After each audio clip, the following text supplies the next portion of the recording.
of Crisis on Infinite Earths, issue 1 of 12. So, Crisis on Infinite Earths was arguably the first or second maxi series, really the second maxi series that came out, and this came from DC. First maxi series, mini series that ever came out was Marvel's Superhero Secret Wars, which we're going to talk about in just a little while. And I've actually got the first facsimile issue of that as well. But Crisis, to me, holds more importance, simply because you're dealing with multiversal destruction.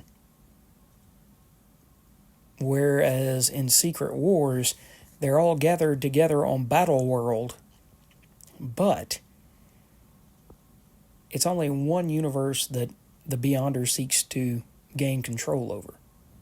Whereas in Crisis, the Anti-Monitor seeks to rule over all of the multiverses and seeks their destruction so that he can recreate the world in his image, in what he feels like should be. So, this first issue was written by Marv Wolfman and penciled by George Perez with inks by Dick Giordano.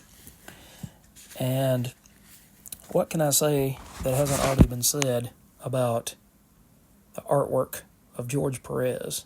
The detail, the fine details, the emotion that's wrought in the faces of the heroes and the agony of the villains. Crisis is huge in scope. It deals with settling 50 years worth of continuity, whereas Marvel Secret Wars didn't really do that. Its purpose was different. But it shows the sacrifice of both heroes and villains for the greater good. So here we see Lila, rather, and Lila is being told to go summon these heroes and these villains by a mysterious character that is off-world, or out of sight. You can't see who it is. But he's having her gather all of these heroes and villains, and her name is Harbinger. For what? They're not sure of. But one of the first ones is King Solivar that she seeks to summon.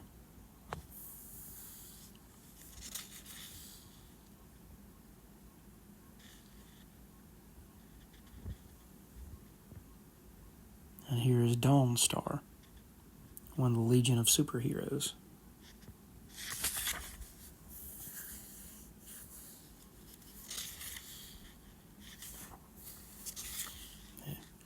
Introduction of Ted Kord as one of the Charlton characters and now a DC character. Psycho Pirate.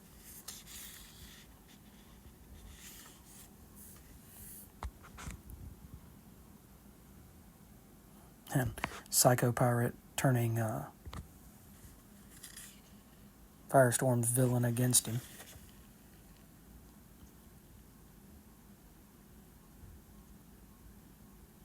Killer Frost.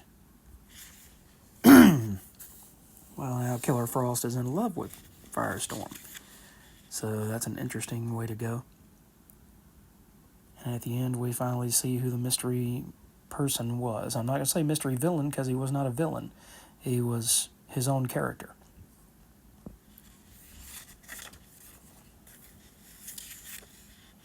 We see all the heroes and villains assembled together in the same place,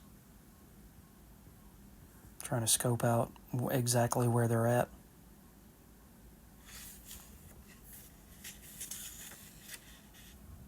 Being attacked by the shadow creatures.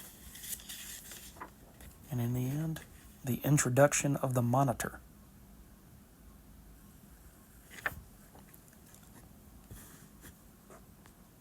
The covers are absolutely amazing. The level of detail in the characters. I mean, this was George Perez at the height of his power. Got John Green Lantern.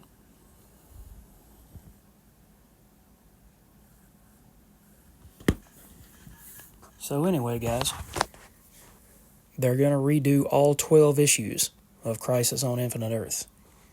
And if I could pick which one of these two series I would pick up in a facsimile format, it would be Crisis. So this is one of the greatest hits, Crisis on Infinite Earths by DC Comics.